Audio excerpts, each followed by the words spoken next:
Hai, salam sejahtera. Nama saya Awam Lantuing. So, untuk tajuk FYP saya adalah Development of Digital Physical Training Record Management Prototype for SOSIS Cadet. So, saya punya tajuk adalah berkaitan dengan SOSIS Cadet, di mana sebelum ni untuk pengenalan dia adalah sebelum ni data SOSIS hanyalah diambil menggunakan manual. Contohnya seperti untuk data 2.4, data pumping ataupun job semua diambil manually daripada kertas lah. So apabila benda ini berlaku, problem statement yang kita tahu adalah benda ini selalunya hilang. Lepas tu data-data yang kita ambil pun kadang-kadang kita tak tahu kita letak di mana ataupun kita lupa. So saya punya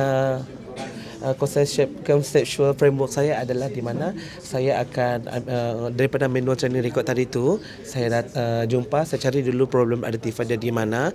Lepas tu saya buat interview session dengan 7 jurulatih saya. Saya akan tanya dia orang punya advice lah, apa yang perlu saya buat dalam apps tu ataupun saya punya prototype. Lepas saya tanya interview session tu, baru saya buat requirement collection analysis lah. Saya buat analisis dulu di mana kurangnya ataupun apa yang perlu diperbaiki dalam saya punya data.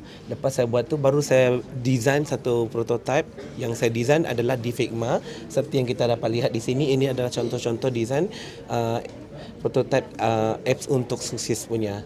Dia ada dia punya login page, dashboard, dia overview, dia punya quick statistik dia. So untuk main finding dia, majority like 85% of trainer dia orang setuju bila ada digital prototype ni, dia sangatlah membantu.